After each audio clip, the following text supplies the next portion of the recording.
Hey everyone, it's Mike, piddling around the yard, and guess what we're doing today? I'm going to talk about different seed starting methods. So, stick around.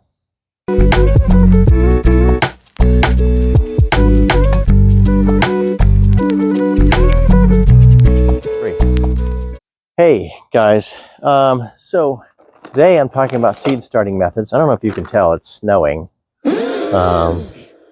It's just kind of crazy. The weather has been crazy. But I'm not going to actually talk about actually planting seeds. I'm talking about the different methods and different containers that people plant in.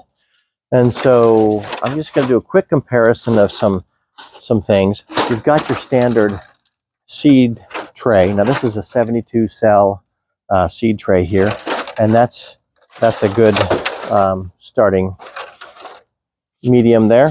You also got, like, these are little 4-inch pots. You've got recyclable materials, right? You got these little peat pots. So there's lots of different ways that people choose to start seeds, and there's lots of different reasons why people, there's no one method that's better than the others, really. It just depends on your circumstances, your situation, and what you like to do best. So I'm going to go over each of these different methods and then some pros and cons of each one. And then we'll see, you get to choose what you like best, and I'll tell you what I do. All right. So let's start with the basic. Now this is the 72 cell tray here. Now they sell these in the store. There's a lot of them. I'll show a video here of all the different ones I saw in the store as I was looking around.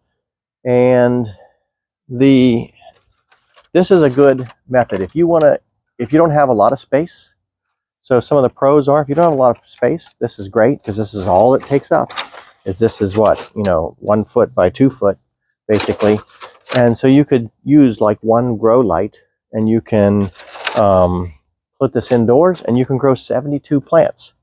So that's a great way to start seeds. It comes with a watering tray, so you can water. You should water from below. It's best to water from below. So you put water in the tray, put your plants back in. These come out separate. It's good that this one is actually separated. It's separated into 2 pieces. If it was separated into more pieces, I like those styles better. But regardless, it's about the same. Some of the cons of this is that with these, you have to actually schedule your planting based on when you can move things out to the garden, because once the plants grow to a certain size, there's not a lot of soil in each of these, and there's not a lot of room for them to grow in these things. So you need to you're going to either need to transplant them into bigger pots, or you're going to have to move them out to the garden. So you don't want to start them too early. And that's kind of one of the reasons why I don't kind of like these type seed trays. They're just too small. I don't want to have to transplant plants, and I always have the problem of starting my seeds too early because I get excited about the garden. So that's probably something that you might do as well. So you just got to watch out for these. They make these with bigger cells. This is a standard size. I think it's 10 by 20 is what they call it. Really, but it's a standard size tray. And instead of 72, I've seen some that only have 36. So half as many cells, but each cell is twice as large. So you could get those as well, and then that gives you a little bit more time before the plant, because if the plant gets root bound in here, then they're going to die. But those are some of the pros and cons of this. If there's not a lot of soil in here, then it tends to dry out quickly, and so it's hard to keep the watering. That's why I don't like it, because I'm not a real consistent waterer. So it's not as good for me. Now another thing that people use are these peat pots. Actually, I took some out here. So these are little, what are they, 2-inch? I think these are the 2-inch peat pots, seed starter pots. Now the good thing about these is you can put these again into, you can buy the trays separate, the watering trays. Actually, I have one here. Let me separate these. So this is just a tray for watering. You can get these peat pots, put them in the tray, just like that. And you can fit, I don't know, you can fit quite a few of them in here. If they would come apart. Let's see. So it fits about 4 across. It's probably going to fit, you know, maybe about 8 down. So you're going to fit about 32 of these peat pots in this tray.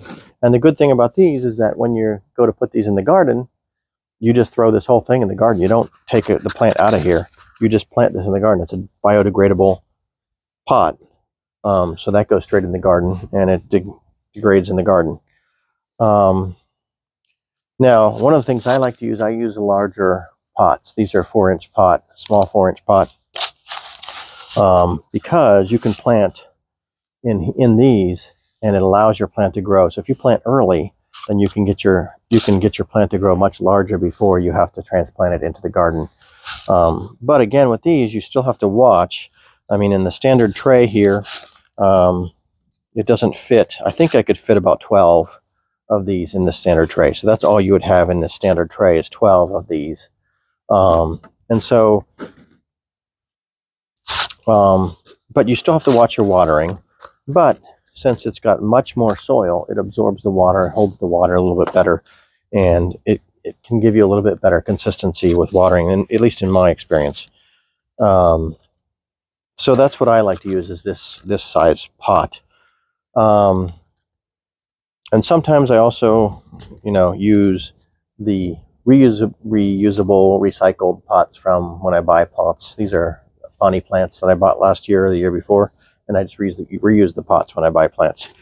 So there's lots of different ways to do that. Now, if you want to talk about recycling, you can use a million different things. I have done these in the past. I've used Dixie cups. Now you get these ones in this particular case, these are wax coated, but you can get the ones that are just paper.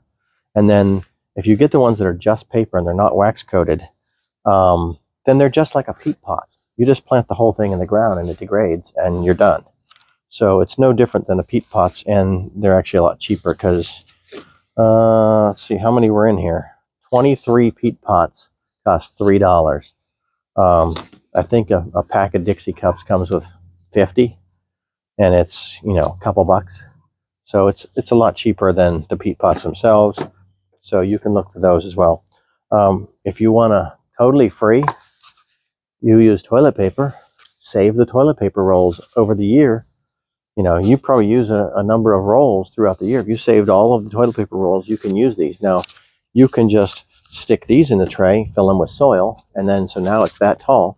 But I've also seen people cut the bottoms and fold it in. You can fold the bottoms in so it holds the soil a little bit better, and then it's just a little bit shorter. It'll be about, you know, instead of the 4 inches, maybe it's 3 inches because you folded the bottom in. But then again, it's just like the peat pots. You just plant this right into the garden. These are cardboard tubes. They will degrade in the garden. So those are some recycling methods. Now I've got an egg carton here. Now this is a styrofoam egg carton, so it's probably not the best example, but I didn't have one of the paperboard ones. They actually have paperboard egg cartons that are made of the same material as these peat pots. So you can use those. The only thing is these are very shallow. So egg cartons are good for stuff with shallower roots. You can do, I've used them, and I've planted like lettuce and stuff like that you're going to plant. Once it gets a certain size, you're going to stick it out in the garden. So you don't get a lot of time spent with your plant in these egg cartons if you use them, but it's something to use that's free because you're going to throw that away. Some of the other things, I didn't bring them out. I'll have to, I'll go grab some other things that I have, and I'll be right back. Okay guys, I'm back. So here's a couple other things. Check this out. There's a whole song about these called Red Solo Cups. I'm not going to sing it right now. But the red Solo Cups are great for starting tomatoes. I'm actually doing mine this year in these. I've seen this method done by another guy I follow at Next Level Gardening, and he uses the red Solo cups. The thing is, these are reusable, so you want to punch a hole in the bottom. I used a drill and drilled a hole in the bottom of mine, and then the cups are reusable. You just kind of put them back and sit them on the shelf and reuse them for the next year. But the thing is, what you do with these, you notice on a Solo cup, there are different markings up the side of the cup. So you only fill the soil to the first line at first, and you start your tomato seeds. All right, when the plant grows, it starts growing. Once the plant gets up above the second line, when the leaves get above the second line, you fill the soil in up to the bottom of the leaves. And then the plant will continue to grow up. It'll grow to the next line. Then you add more soil in there, and then it'll grow out of the top, and then you fill it, the rest of it with soil. Now you'll have, at the end, you're going to have this whole cup is going to be full of soil, but your tomato plant, the roots started at the very bottom, and then they grow up. On a tomato plant, any part of the stem that touches soil, roots will come out, because those little hairs on the side of the stem are actually the start of roots that will start if they come in contact with soil. So that's why tomato plants will lay down, and when they contact the soil, roots, those hairs become roots, and that will root into the ground. So now you're going to have the whole way up the stem on this cup, all the way up the side of the cup, inside the cup.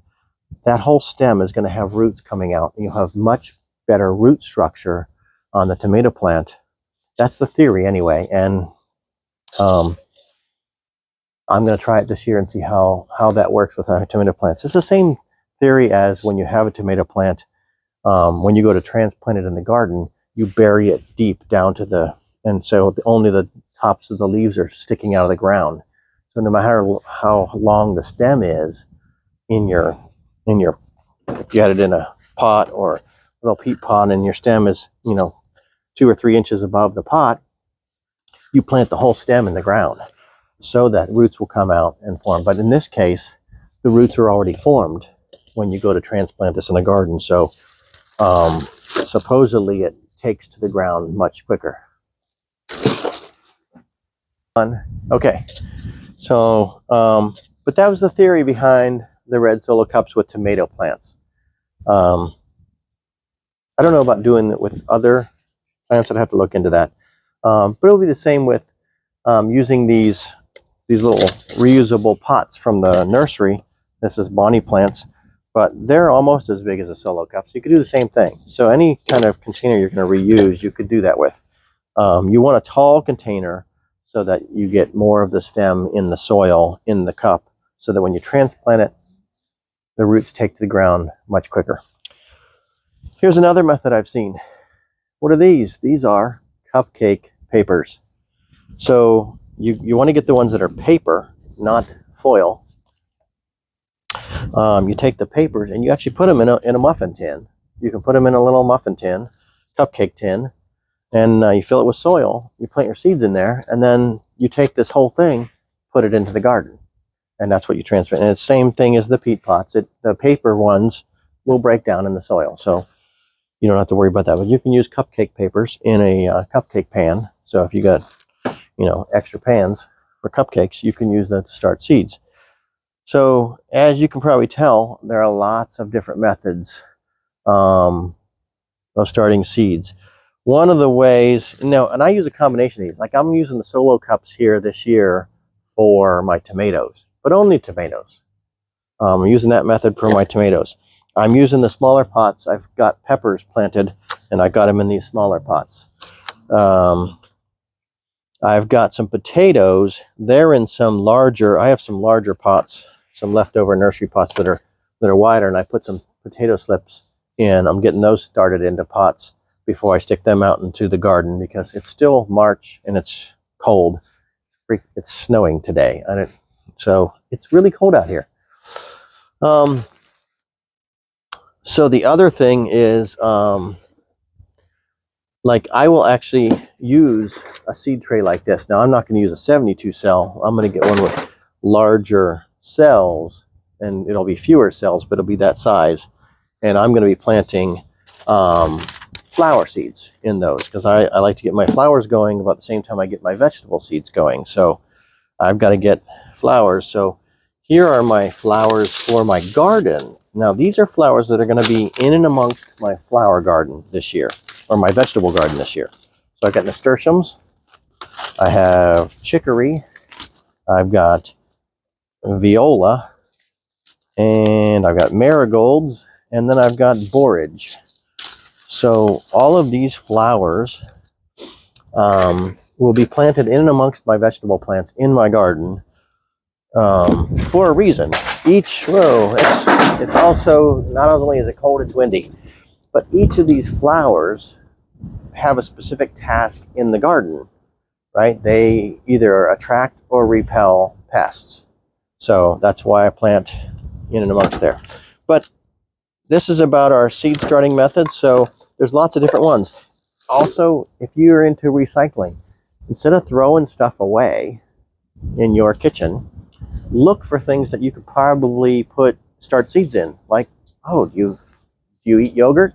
You can use yogurt cups, save those, and plant seeds in them. My aunt was famous for recycling everything, and she would save the little butter containers. You know, she would always get the smaller butter containers because she didn't like to buy the big ones. But regardless of what size she bought, she always saved them, and we had them for years. If you went over, we would go over her house and have a picnic, and we would use those the small butter containers. She would give all those kids ice cream in those little butter containers, and we could, you know, sit outside on the picnic table, have our ice cream. So you can use those containers for anything. So any kind of container that you're using that's going to just be thrown away, you could save it and plant your seeds for the garden. So you could do this you could do your seed starting very cheaply and only have to pay for seeds and maybe potting mix. Because that's one other tip that I would say is that if you're going to start seeds in pots, you should buy a potting mix. There's ways you can make your own potting mix. And if you want to get into that and you're an experienced gardener, yeah, more power to you. That's not what I do. I like to buy potting mix. A seed starting potting mix is especially good because it's made specifically to start seeds. Now this one here is a Miracle Grow, just because that's what they had at the store I went to. It says it's enriched with plant food, excellent for starting cuttings, specifically formulated for fast root development. So I'm not sponsored, and I'm not, you know, saying everybody should buy Miracle Grow potting mix. I'm just saying this is what I bought. But it's a good potting mix. It's gonna encourage growth of seeds. You can find there's a lot of different ones. I've seen some from Espoma. There's a lot of new, smaller, family-owned companies coming out that do seed starting mixes and soil mixes for gardens. So check those out. Look around, see what you like. But yeah, you want to get a good mix. If you're going to make your own, you can do that, but you want to investigate some of the things. The good thing about these is that they're not going to have, they should be formulated so that they don't have a lot of disease and other stuff in the soil. So you don't have to worry about that part. If you're going to do your own and use your compost out of your compost bin, you can do that. You just have to worry about, you know, is there anything in there that could affect your plants and stuff like that. So that's why I just like to use, if I'm just going to start seeds, you don't need a whole lot to fill up a whole tray. This bag here, this is I don't know, what is this? 8 dry quarts. I don't know what that means. Really, but it'll fill up, I bet it'll fill at least 2 of these 72 cell trays. So it doesn't take a lot, and I'd have over 100 plants in this small little bag that cost me $5. So $5 for some potting mix. And then, you know, I got all my seeds this year from My Gardener, so they were $2 a pack. And so not a whole lot spent on potting mix and soil. And I like to buy reusable stuff. The thing about this tray here that blew on the floor, let me grab this.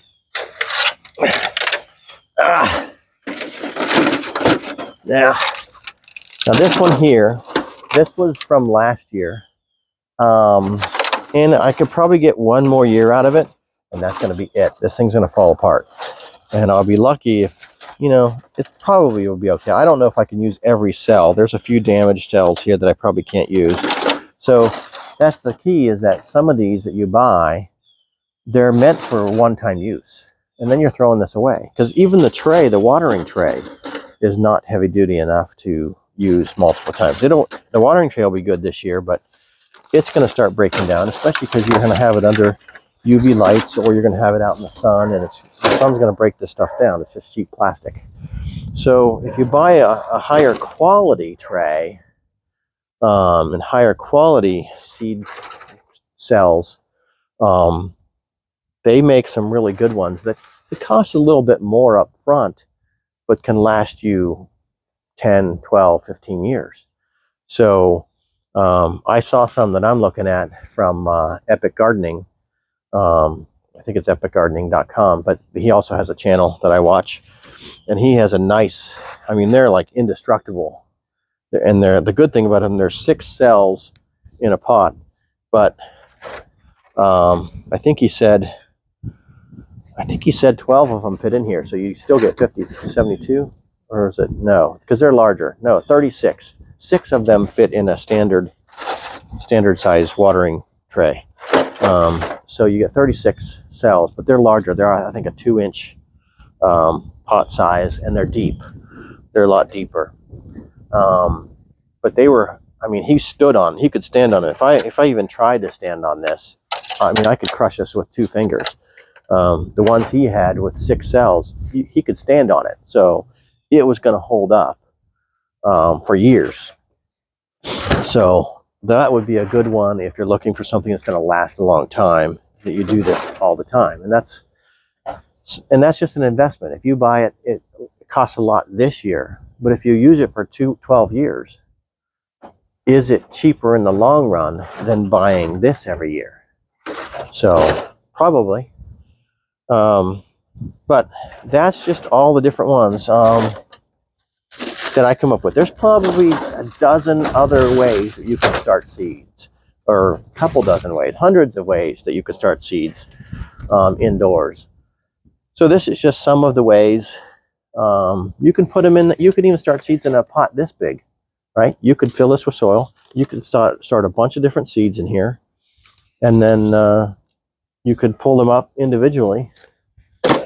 You could, fill this up and use the peat pots. Put the peat pots down in here, and then when it's ready to go, you pull each of the peat pots out.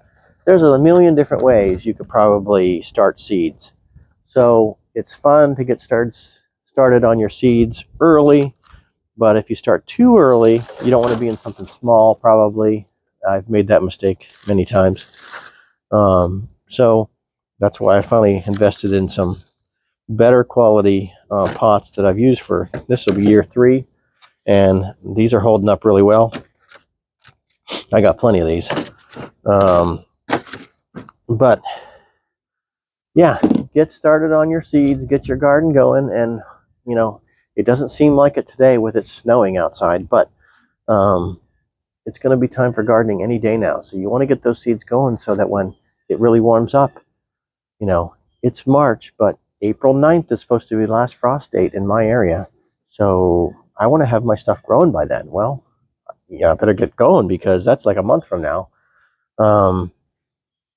This stuff's not going to be big enough. Maybe. I don't know. So, hey, let me know in the comments what you do to start your seeds and what you think about all the different methods. If you have a method that you prefer. Like I said, I prefer the larger pots. The thing is, with the larger pots, you got to have space. I have plenty of space. I have lots of grow lights. So I generally will fill, this is a picnic table. I have folding tables this large, and I'll fill 2 of these with my seeds and covered with grow lights. So if you've got lots of space like that, well, then you can do that. This year was kind of cramped. I'm doing it in my shed, like I mentioned before, but I still fit them in my shed. So they're going. I got to get my grow light timers going because the seeds haven't sprouted yet. But they're going to sprout any day now. So I need to get my timers going on my lights as soon as they start sprouting.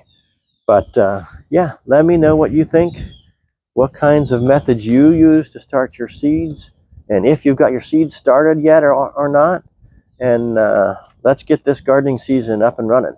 All right. Hey, don't forget, subscribe to the channel, share with your friends, and let's see if we can get this channel going. All right. Thanks, and we'll see you next week.